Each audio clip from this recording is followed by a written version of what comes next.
Bonjour à tous, merci d'être avec nous. Le bac en Algérie, c'est dans un peu plus d'une semaine et les lycéens sont enfin fixés sur les limites de leur programme.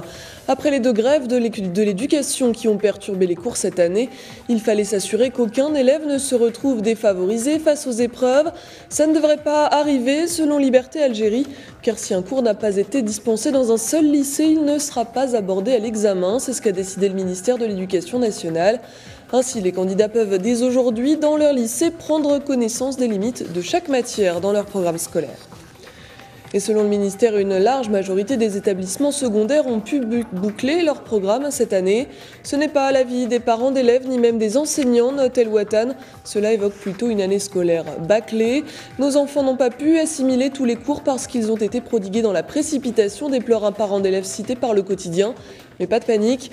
L'article précise qu'à l'instar de l'an dernier, les candidats pourront choisir entre deux sujets d'examen pour chaque matière, celui qui leur convienne le mieux.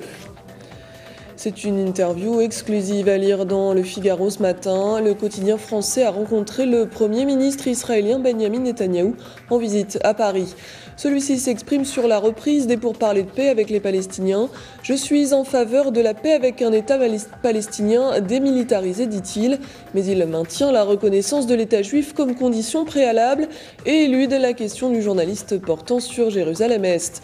Le Premier ministre s'exprime aussi sur les tensions récentes avec le Hezbollah et sur les sanctions envisagées contre l'Iran. « Je crois que dans l'avenir, l'islam radical sera défait », conclut-il. Aux États-Unis, BP, sous le feu de toutes les critiques, la compagnie pétrolière multiplie les tentatives et les échecs pour boucher la fuite de pétrole qui s'échappe de la plateforme. En parallèle, les rapports accablants sur les méthodes de l'entreprise s'enchaînent. BP utilisait une méthode risquée pour contenir le pétrole, titre ce matin le New York Times.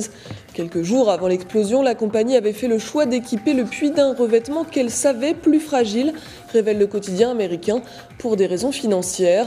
BP répond qu'il n'y a aucune norme dans l'industrie pétrolière pour les matériaux utilisés en eau profonde, mais cette piste est étudiée de près par les enquêteurs. Le rôle des pressions financières et des pressions sur la vitesse de forage est un élément central des auditions. Le Monde, lui, a choisi de se pencher sur les rapports troubles qu'entretiennent les politiques et l'industrie pétrolière aux États-Unis. Car celle-ci est l'un des donateurs les plus généreux vis-à-vis des politiques, juste derrière l'industrie pharmaceutique. À lui seul, BP a dépensé 16 millions de dollars en 2009, rien qu'en lobbying. Et ironie du sort, Barack Obama est le candidat qui a reçu le plus de la compagnie britannique pendant la campagne présidentielle. BP a su également se ménager les ONG, révèle Le Monde. Dans ses efforts pour se présenter comme une compagnie responsable, elle a financé plusieurs projets de défense de l'environnement. La presse internationale revient ce matin aussi sur l'épreuve de force qui oppose les deux Corées.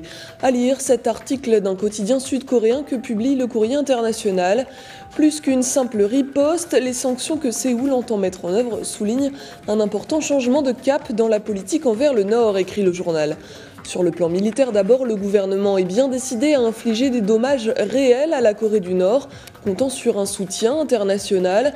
Et sur le plan économique aussi, la Corée du Nord souffre de pénurie et d'inflation chronique.